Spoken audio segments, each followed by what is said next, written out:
ജീവിതം ശരിക്കും ഒരു ട്രെയിൻ പോലെ തന്നെയാണ്. നമ്മൾ പലരെയും കണ്ടുമുട്ടുന്നു. അവരുടേതായ സ്റ്റോപ്പ് എത്തുമ്പോൾ പലരും ഇറങ്ങിപ്പോകുന്നു. അതുപോലെ നമ്മുടെ ജീവിതത്തിൽ നിന്നും പലരും പോകും, വരും ഒക്കെ ചെയ്യും. ആ, ജീവിതം അങ്ങനെയാണെന്ന് നമ്മൾ മനസ്സിലാക്കേണ്ടതാണ്. എല്ലാ കാലത്തും നമുക്ക് എല്ലാവരും ഉണ്ടാവണമെന്നില്ല. ആ തിരിച്ചറിവാണ് നമ്മൾ ആദ്യം ഉണ്ടാക്കിയിട്ടുള്ളത്. ആ തിരിച്ചറിവിലേക്ക് എത്താൻ ഞാനും കുറച്ച് സമയം എടുക്കേണ്ടി വന്നു. അങ്ങനെയാണല്ലോ, എല്ലാം ഒരനുഭവങ്ങളല്ലേ നമ്മളെ പഠിപ്പിക്കുന്നത്.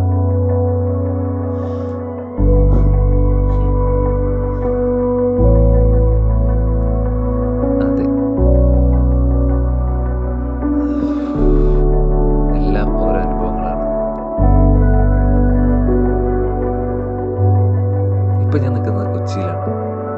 കൊച്ചി കായലിൻ്റെ അടുത്ത്. പല പല മുഖങ്ങൾ, പല പല യാത്രക്കാർ.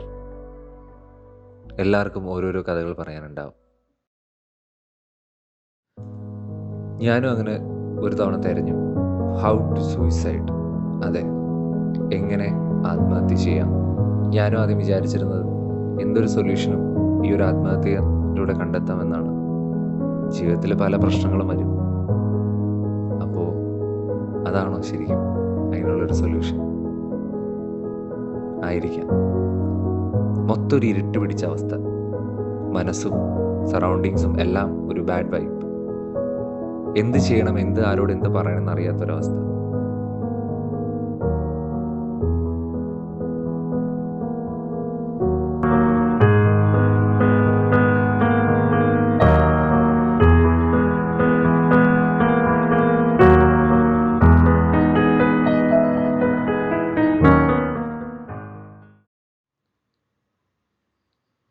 പക്ഷേ ഞാൻ അതിൽ നിന്ന് പിന്മാറുകയാണ് ഉണ്ടായത്.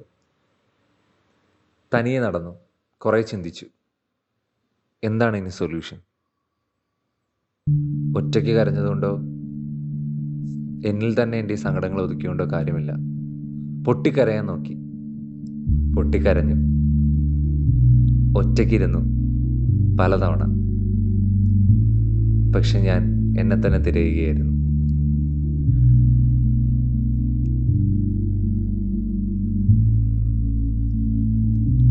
എനിക്ക് എന്താ പറയേണ്ടതെന്ന് അറിയില്ല. ആരോട് എങ്ങനെ ബിഹേവ് ചെയ്യണമെന്ന് അറിയില്ല. ഞാൻ എന്നെ തന്നെ തിരഞ്ഞുകൊണ്ടിരിക്കുകയാണ്. പഴയ എൻ്റെ സന്തോഷം, എൻ്റെ ചിരി എല്ലാം എവിടെയോ നഷ്ടപ്പെട്ടു പോയതുപോലെ. ഇപ്പോൾ ഞാൻ സത്യം പറഞ്ഞ ഒരു ഭ്രാന്തമായ അവസ്ഥയിലാണ്. അതെ, ഞാൻ ഡിപ്രഷനിലാണ്.